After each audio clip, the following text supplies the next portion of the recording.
تعالوا نعمل مع بعض بقى كباب الحلة زي ما انتم ما شايفين كده. انسوا اي طعم انتوا عملتوه قبل كده، لازم تجربوا الوصفة دي، هتعجبكم جدا جدا، وخاصة ان طعمها وريحتها حلوة قوي زي ما انتم ما شايفين كده. بصوا، مش قادرة اوصف لكم بقى كان طعمها عامل ازاي وريحتها، مع رز ابيض بقى او مع عيش وسلطة الطحينة.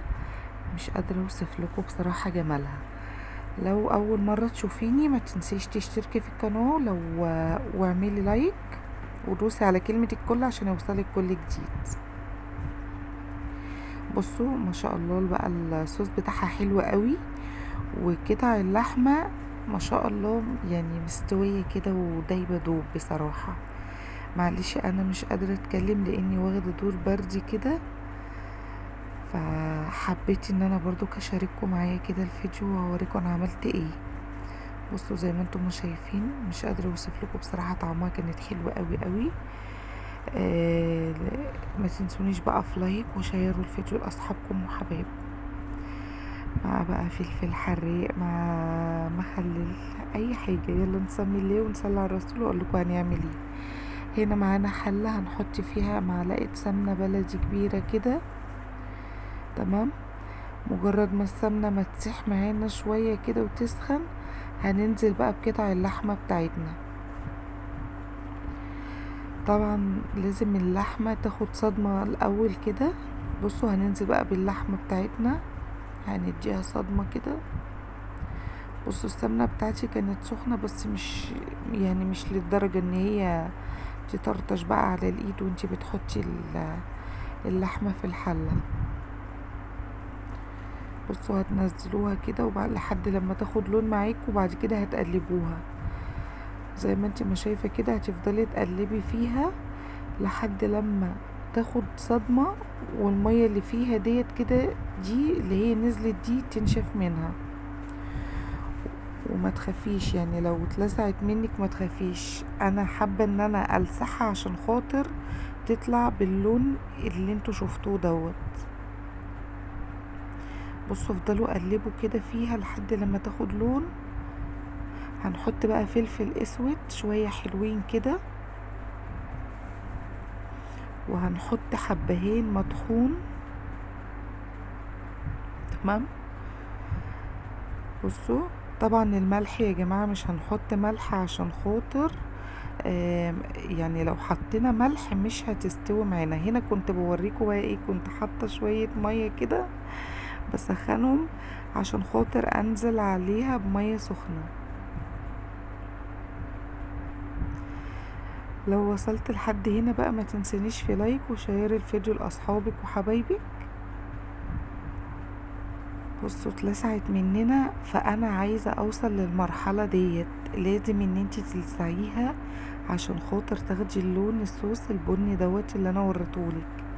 في تركايه بقى هعملها كده معاكم، هي دي اللي هتخلي الصوص معانا تقيل جدا وطعمه حلو قوي بصراحه. بس اهم حاجه ان انتي ما تكتريش يعني. بصوا احنا هنفحر فحرة في النص كده، وهننزل يعني بحوالي كده معلقة معلقة دقيق، معلش اسفة. بصوا هنقلب معلقة الدقيق شوية صغننة كده لحد بس لما تاخد لون زي كأنك بتحمري بشاميل. وبعد كده هقلب اللحمة بقى والدقيق مع بعض. بصوا انا هقلب بقى كله مع بعضه كده عشان خاطر الدقيق يختفي معانا وياخد لون ايه اللي هو الذهبي كده، وتشموا ريحة الدقيق وهو بيتحمر.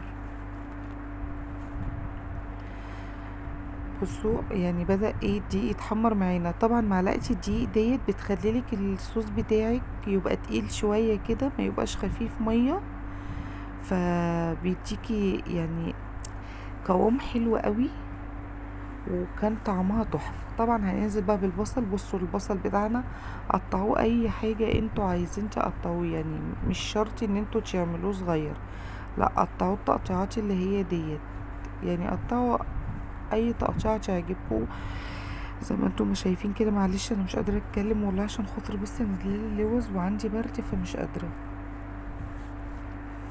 هنقلب بقى كده، هنجيب اللي تحت فوق واللي فوق تحت، هنقلبها شوية، وبعد ما هنقلب بقى هننزل ايه بشوية مية، شوية مية صغيرة كده لحد لما المية تتشرب. هنحط شوية تاني، كل ما تحس ان المية اتشربت انزلي بشوية تاني عشان خاطر اللحمة بتاعتنا ايه تستوي.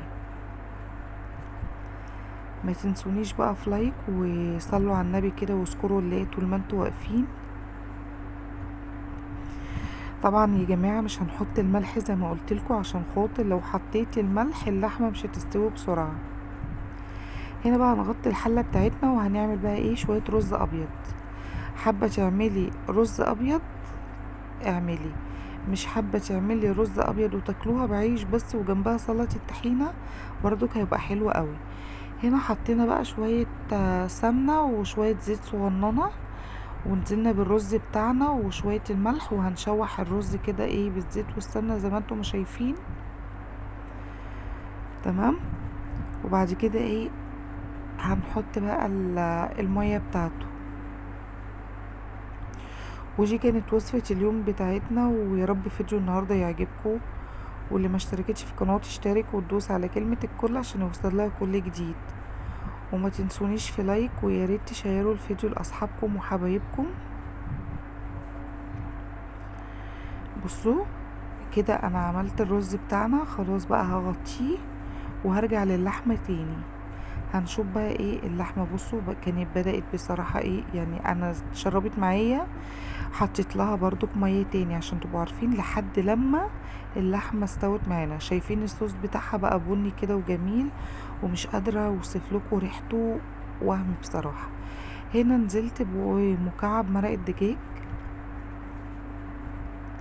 طبعا، والحياء بقى هتحطي حياء اللي انت عايزاه.